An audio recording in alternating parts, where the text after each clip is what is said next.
the koku and the Hilitai. Little Hilitai was born into a cave-dwelling lizard family that cared for her very much. Her nana nurtured her and made sure to shelter her from the dangers of the wild world of the jungle outside their cozy home. Every morning and night, as that little Hilitai's nana cleaned her and fawned over her, she would coo, "You are the most beautiful Hilitai in the jungle, my precious baby. Your singing is the most beautiful sound in all of the land." Little Hilitai would smile, smug, satisfied, and secure. When the time came for Hilitai to meet the world, her nana worriedly reminded her of a long list of things to do for her protection and care. "Agahu, use your speed to hide. Use the sun for energy. Use your tail to fight. There are beasts outside our home that will want to hurt you." "Nana doesn't need to worry," thought Hilitai to herself. "The world will be happy to see me." In truth, Hilitai was excited to meet the sun and feel its heat on her skin.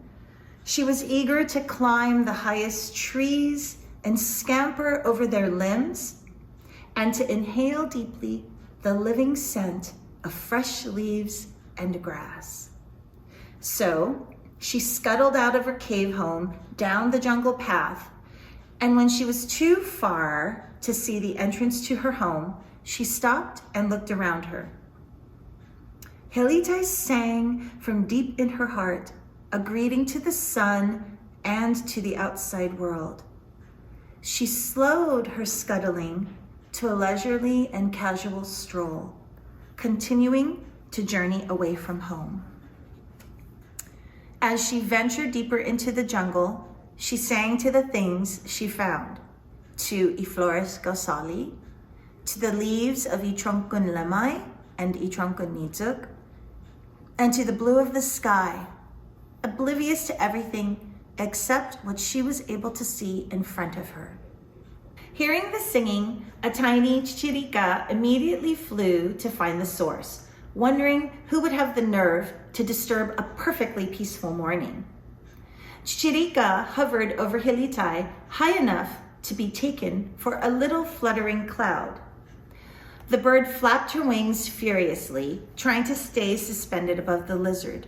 She wondered, what is this lizard doing? Why is it singing so loudly? She observed Hilitai and hung about her, listening for some time. But when Chichirica grew tired of this game, she finally spoke up, annoyed. "Your voice is lovely enough, little Hilitai, but you are not very pretty to look at." And the Chichirica laughed its piercing little chirp, crying out, "Ugly Hilitai," as it flew away. And pierced it did. Little Hilitai's heart was stabbed all the way through. She was stunned. What was this about not being pretty? She immediately stopped singing and noticed a pain inside her chest crawling up to her throat. What was this pain? Frustrated, her tongue flew rapidly in and out of her mouth. For the first time in her life, Hilitai was presented with meanness. And this meanness presented a problem. And the problem caused Hilitai to want to hurt that silly bird. But the silly bird was gone, and now Hilitai just wanted the pain to go away. Hilitai did some dirt kicking and grass stomping all the while, hissing as loudly as possible before her feelings subsided, calling to Chichirica, long gone, to come back and to try to say those words to her again.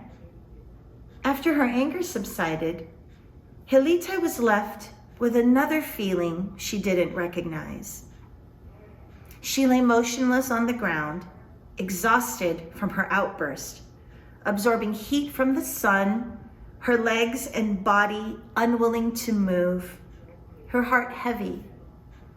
And then more confusion overtook her. How could something so wonderful like being in the sun not fix the way she was feeling? Hilitai was pinned to her spot. All her energy was suddenly drained from her. She longed for her cave. As Hilitai lay outstretched, fretting over a solution and quite uneasy in the sun, a koku bird walked carefully past her. Hilitai didn't see her, but Koku had heard from far away the ruckus of the stomping and the kicking and the hissing. Koku was hoping Hilitai would cry, for maybe that would make her feel better. Koku trotted past her again, and pretty soon, little Koku trotted confidently in circles around Hilitai. Koku was curious. She too had been warned by her Nana to stay away from beasts who looked dangerous and to flee as quickly as possible whenever one was near. But she wouldn't flee from this one, this little beast here, which looked like an eel but uglier, was not even interested in her. In fact, Hilitai looked like she was frozen in time, staring into space. "What's wrong with you?" Koku asked, growing impatient. "Are you sick?" "No, I'm trying to figure out how to stop a pain I have that I can't see. I'm very confused." "How can one have a pain that doesn't bleed?" Hilitai responded, as if speaking to a koku was the most natural thing in the world. Koku grew more curious. "Oh, please, let me help you stop this pain. Where is it?"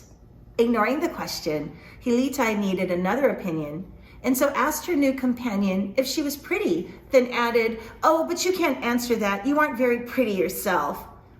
Hilitai was not being mean. She didn't know how to be mean. She was merely being honest. "You can't know very much about beauty, I guess." "Oh, I see beauty every day," Koku responded, indignant at Hilitai's words.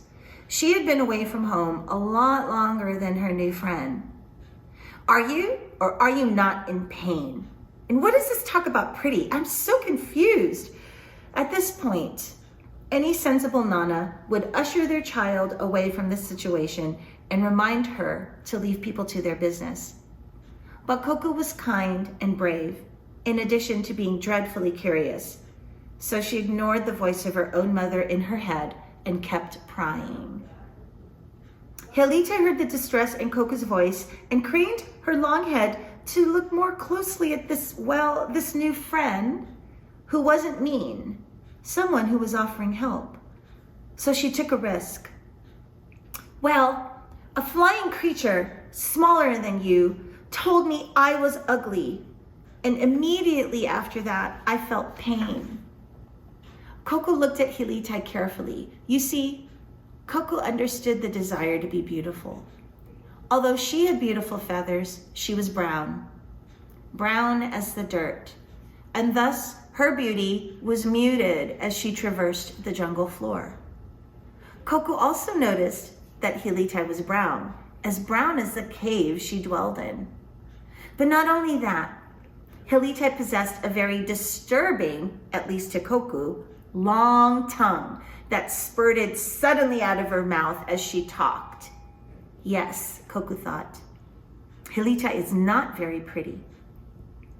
But as she was thinking, and because Koku was indeed a bit more worldly than Hilitai, she came up with a solution that would help all parties involved. "I know what to do, Hilitai," Koku offered. "We will take one of my feathers and I will paint you. I have seen some beautiful green moss on the rocks over by a river that isn't too far from here.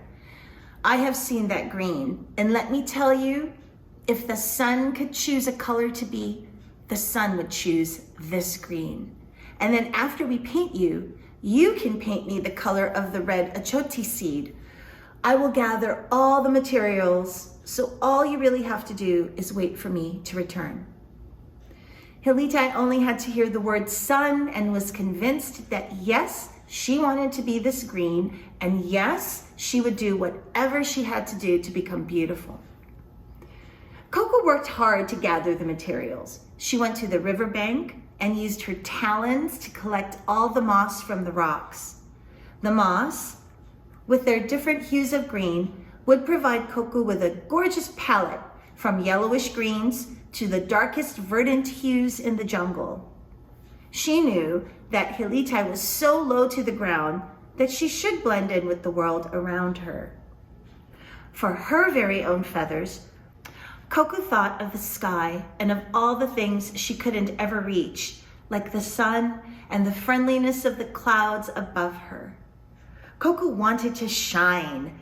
She dug up the roots of the noni tree and pecked at them until she had enough of their yellow juice to carry back with her. She gathered achoti pods and picked at them to take their seeds. She went to the limestone forest to quarry the white, powdery lime. Finally, she went to the ocean shore and used her talents to gather the shallow water spume. At the ocean, she carefully scooped up water and carried it in her narrow beak, for Koku very creatively knew exactly what was needed to make the colors work. Back at their spot, Koku worked to mix the colors. She blended the afuk with the white froth from the ocean to make a milky white paint. She took her sharp beak and pecked at the achoti seeds soaking in water until they released the prettiest orange-red hue and mixed that beautiful orange red with the noni root juice to yield the color of the sun. For Hilitai's colors, Koku soaked the dark green moss to make a deep-hued jungle green, and then created a soft, sun-kissed green using the pale-colored moss. She smiled at her brilliance. The green looks kissed by the sun. How perfect for the lizard, thought Koku. Hilitai, watching her work, scurried about, looking for sticks for stirring and empty coconut shells for containing the paint. At the very end, Koku allowed Hilitai to very carefully pluck 2 of the bird's longest feathers.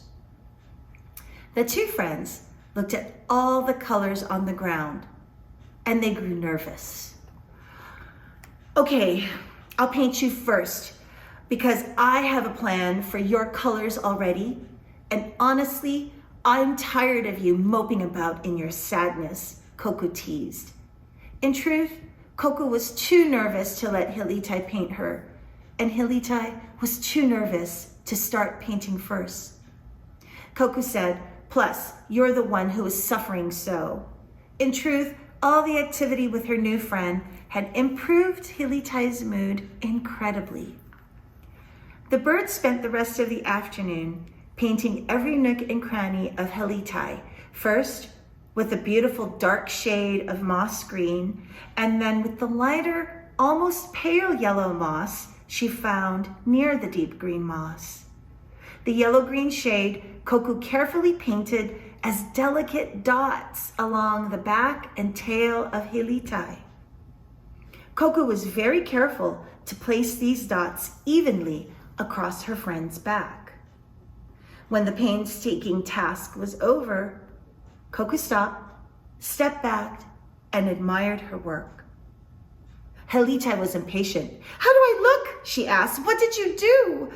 She twisted the top half of her body and saw the lovely dots and the new shade of green that she had on, and Hilitai sang. Her beautiful song filled the valley. Koku was pleased with her work and raised her chest very proudly. She now handed the other feather to Hilitai and said, "Yes, you do look lovely, but now it's my turn. And we must hurry because we are losing light." Koku had to give instructions. Use the white first. Hilitai, preoccupied in her new skin, stretched her head to her left, to her right, and back around to her left, all the while staring at her lovely tiny dots. While admiring herself, she grabbed the feather and absent-mindedly dipped it heavily into the milky white paint that was so lovingly made from the lime and the ocean spume. Hilitai while turning her head to admire herself, loosely held the quill in her tiny claws. And as she made to beautify Koku, as she took the quill and aimed for her friend's exposed brown breast, Hilitai decided to take one more quick glance to her left to see her yellow dots and the deep, deep green of her new skin. But as she did so, the feather quill slapped thick coats of white paint onto the breast of Koku. The thrashing caused long white stripes, almost like gashes, across Koku's wide chest. Some of the paint splashed upon the poor bird's beak, and that was the moment that Koku shrieked, "What are you doing?" Hilitai, shocked by her friend's tone of voice, dropped the quill suddenly. Upon seeing the paint splatters and splotches on the bird's back, Hilitai felt another pain she didn't know. We can call this one guilt, and scampered all the way back home to her safe cave. Poor Hilitai. She didn't mean to mess up her friend's coat, but she was just so excited about how pretty she looked that she wasn't thinking about anything or anyone else. Poor Koku, all that hard work for sloppy white stripes. She had all that lovely color and no extra claws to help paint her. Angered, sad, and feeling betrayed and disrespected, she decided to get back at that lizard. She sat and thought and asked herself, how can I give her back that pain she felt earlier? That night, when Hilitai was asleep in her cave, not so close to her Nana anymore, Koku approached her. She waited patiently for Hilitai's tongue to make its appearance. It was bound to come slithering out, she was positive. And sure enough, Hilitai's long, thin tongue unfurled during one of her little snores. And when it unfurled, at that moment, Koku took her sharp beak and split that tongue almost all the way in half. Hilitai yelled, "Aye!" But all that came out was the sound of guttural croaks. Koku jumped up and down and laughed as she said to her rival, "You may be a very pretty looking Hilitai, but thanks to me, you will never sing your beautiful songs again." And how does the sad story of friendship gone awry end? To this day, descendants of Hilitai croak shrill, ugly songs in their beautiful speckled skin of green, while the descendants of Koku, who carry the splattered white stripes given to them so carelessly by Hilitai, hide their eggs from the vengeful eyes of their now forever sworn enemy.